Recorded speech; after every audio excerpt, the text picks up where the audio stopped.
Hello and welcome to National Focus for Friday, February 28, 2025. I am Julian Morris. In the headlines, 20-year-old Tanisha Balsom is Miss Dominica 2025. Street jump up on Carnival Monday extended to 11 p.m. and Northern entrepreneurs showcased at Small Business Trade Show. The details of the headline stories and more when we return.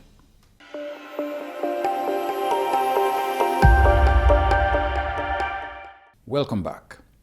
20-year-old Tanisha Balsom from Foncani has been crowned Miss Dominica 2025. She beat out 4 other contestants to claim the crown on Thursday, February 27 at Carnival City. Miss Dominica 2025 is Tanisha Balsom.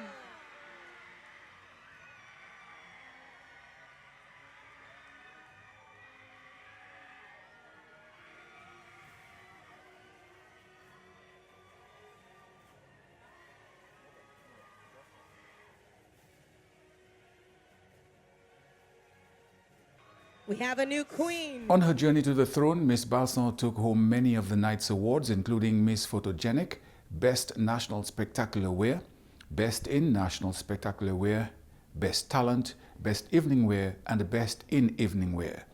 Aliyah Jean-Jacques was named first runner-up. Mia Francis took the second runner-up spot. Francis also took home awards for Best Swimwear and Best in Swimwear. The other contestants were Ruth Ann Henderson, who received the award for Best Interview, and Miss La Vida Liverpool, who was named Miss Amity. Revelers are expected to have a little more time for street jump up this year than in previous years. The festivities usually round up about 10 p.m., but patrons will be allowed to go on longer this year. I will report that the government of Dominica has extended the carnival hours on day 1, and that is on Monday, the 3rd of March 2025, by 1 hour.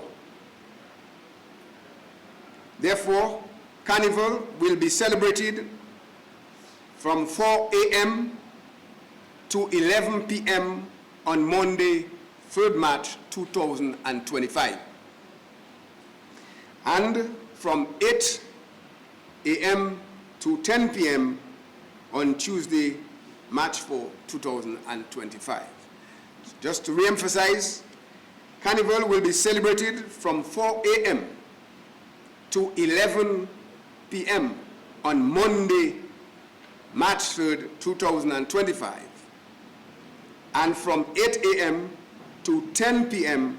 on Tuesday, March 4, 2025. The police chief says the stipulated hours will be strictly enforced. I want to appeal to all and sundry that we must adhere to the times that have been stipulated. If the carnival is to end at 11 o'clock on Monday, it must end at 11 o'clock on Monday.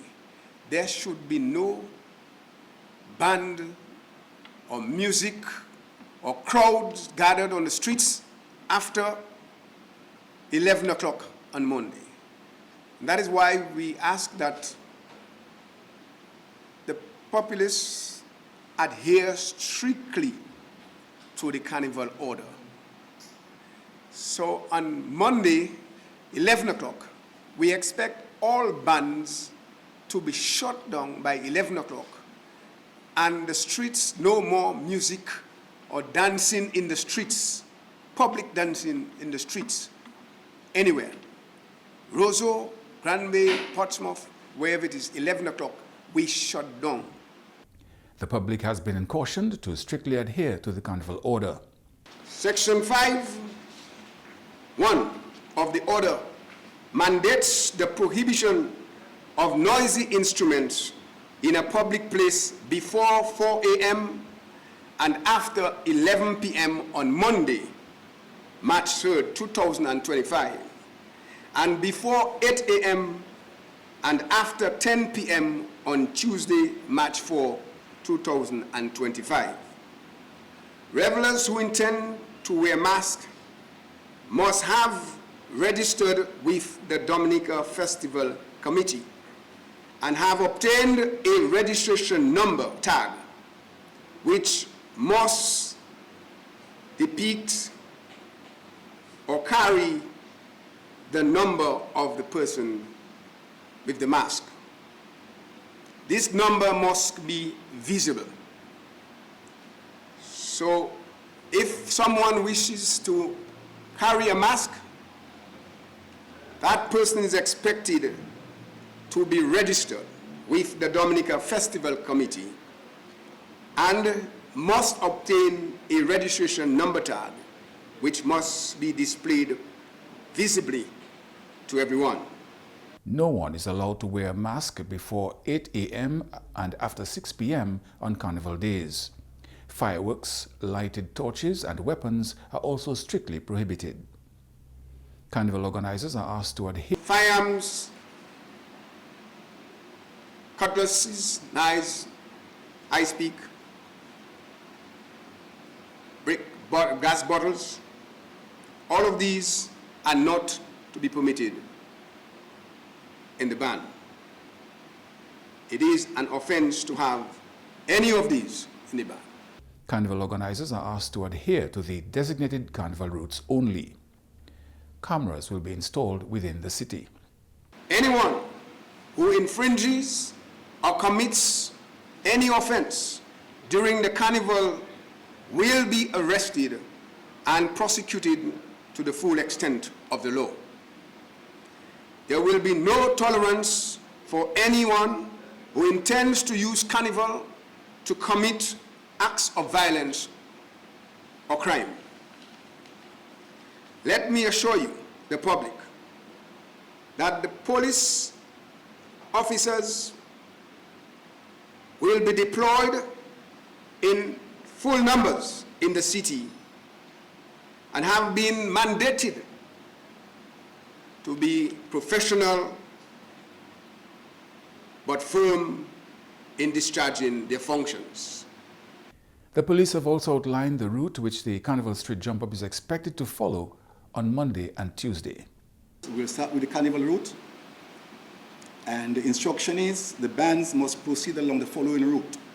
Southward, that is towards Grand Bay and the south, that's the direction, southward. Independence Street from Kennedy Avenue to King George V Street. Westward towards the sea.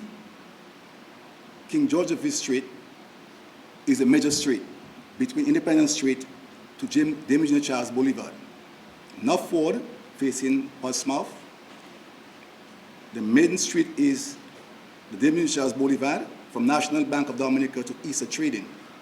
That's a cutoff point. And the final street, eastward, facing the Windsor Park Sports Stadium, which is Kennedy Avenue, from James Charles Boulevard to Independence Street. So the major streets in the route is Independence Street, Kennedy Avenue, King Joseph V Street, and James Charles Boulevard. That's the four major streets on the Carnival route. As usual, to accommodate the festivities, bus stops within the city have also been relocated. Minister for Agriculture, the Honorable Roland Roye, says the Northern Trade Show this week served as a platform to showcase ingenuity, talent and hard work of Northern entrepreneurs.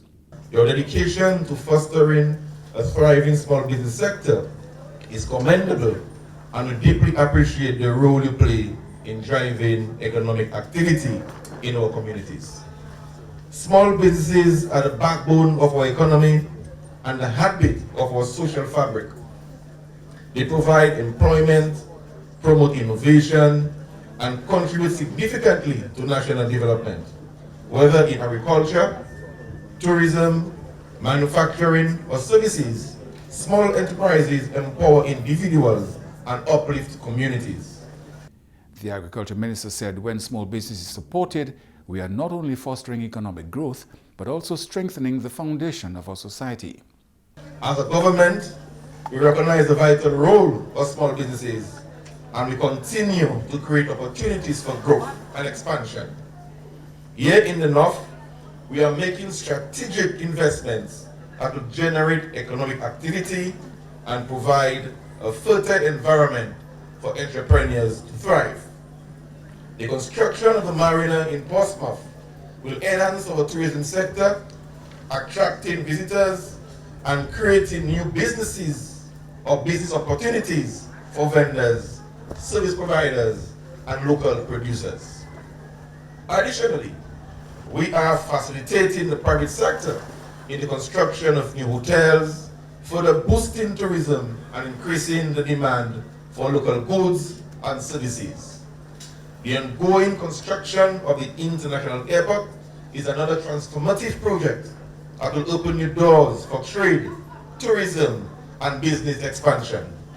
The Honourable Minister says these developments signal a promising future for for enterprises and encourage them to position themselves to take advantage of these opportunities. Beyond infrastructure, we have also prioritized direct support to small businesses. In the agricultural sector, the government has allocated $3.2 million to support the procurement of equipment for agro-processors.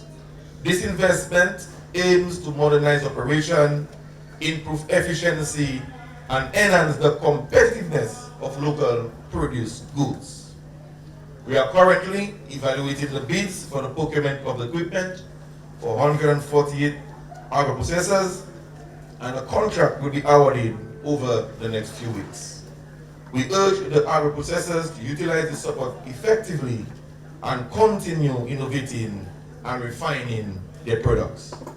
The first ever Northern Small Business Trade Show has provided a platform for small business owners to network, gain exposure, and to connect directly with customers.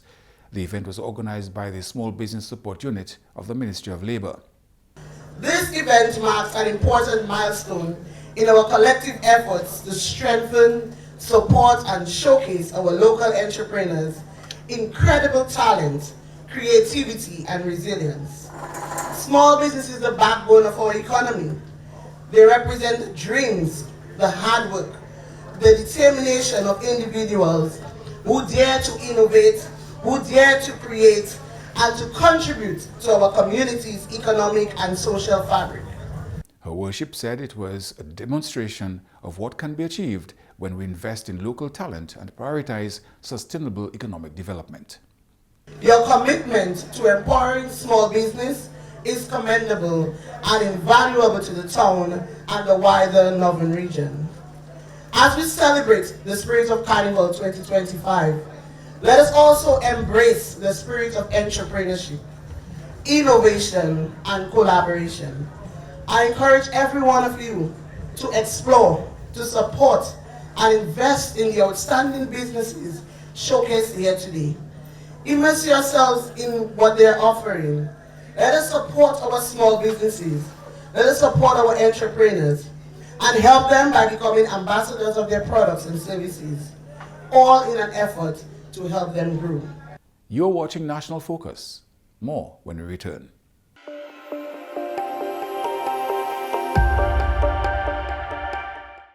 Welcome back. The Ministry of Agriculture, in collaboration with WUSC Dominica, has launched a hot pepper pilot project. This initiative aims to support women, youth, and indigenous farmers in the eastern region with the goal of enhancing hot pepper production. Today we are very happy to collaborate with WUSC Dominica and also with CADI to advance hot pepper production. We are very happy because that is part of our market system and part of a productive system where we're trying to advance hot pepper production. Recently, the XA has indicated to the Ministry of Agriculture that there is a vibrant market for mashed hot peppers, and so the ministry is working with the East region, particularly the Carnival territory, where we're going to target 40 farmers and farmer organizations to go into hot pepper production. Approximately 240,000 seedlings are expected to be propagated and distributed to farmers, which is anticipated to yield 15 to 20 acres of hot peppers. Part of our strategy is to see how we work with farmers and bring back the hot pepper. As we know, we had a thriving hot pepper industry. If one can recall the Bello that did hot pepper sauce. And we also have some new entrepreneurs doing hot peppers, Big G in the southeast area, and so part of it is to provide that production that can provide the raw materials to our agro-processors. And so we're looking to expand in terms of agro-processing and to see how we can export the fresh fruit, because there's a market in Trinidad, in Antigua, and the other countries. Dr. Nadia Paquette-Ansem, country coordinator of the WUSC Caribbean SAC project, outlined some of the expected benefits of this initiative. We are trying to ensure that this market systems work holistically in terms of from production to input support to farmers, training in the respective areas of agriculture in terms of climate resilience agriculture, and ultimately to ensure that we do have production reaching markets. So this intervention is really and truly a very holistic one. It has included the support of many persons, from the production of seedlings by the Chinese Agricultural Technical Mission to the production of seedlings by free propagators within the Kalinago territory, to the support by Caribbean Chemicals in terms of organically based agrochemicals, to the support, of course, of Dexia, who will be supporting the farmers in terms of receiving all the pepperberries, all pepperberries produced. Meanwhile, Minister for Agriculture, Honorable Roland Roye, stated that this hot pepper pilot project takes into account the entire value chain from production to marketing. Dexia as a key stakeholder in that program will ensure that whatever is grown by the farmers will be purchased and marketed. We grow hot peppers traditionally. That was a crop that we grew in large acreages before when we had bellow. So we have the conditions to grow hot pepper, and what we've seen that we have a lot of cottage industries, a lot of hot pepper processors that really require the raw material. So I'm happy that this project is on stream so that we can really expand our acreages in hot pepper so we can make the raw material readily available to our agro processors. As part of this initiative, a model demonstration plot has been set up in Richmond, Casabruce on Malcolm Abraham's farm to showcase the best practices in growing hot peppers. This plot is currently serving as a training site for women, youth and indigenous farmers, showing them how to improve their yields using proper pest and disease control and crop management techniques. That's news. Now for your weather update. Moisture and instability trailing a surface to low-level trough are expected to produce increasingly cloudy skies with light to moderate scattered showers over the island during today. People in areas prone to flooding, landslides and falling rocks should be on alert. Light Saharan dust is expected to linger in the atmosphere into today with a relative reduction in concentration expected by tomorrow. People with respiratory sensitivities are advised to take the necessary precautions to avoid complications. An increase in Saharan dust concentration can be again expected by Sunday. Seas are expected to be slight to moderate today, with waves peaking to 7 feet on the northern, eastern and southern coasts and up to 3 feet on the western coast. A gradual increase to 8 feet and 5 feet respectively is expected by tonight, and a small craft advisory will be in effect. And that's all for this edition of National Focus. Be sure to follow GIS Dominica on Facebook, YouTube and on Twitter. You can also drop us an email at gis@dominica.gov.dm. From all of us here on the GIS News Production team, I am Julian Morris. Thanks for watching.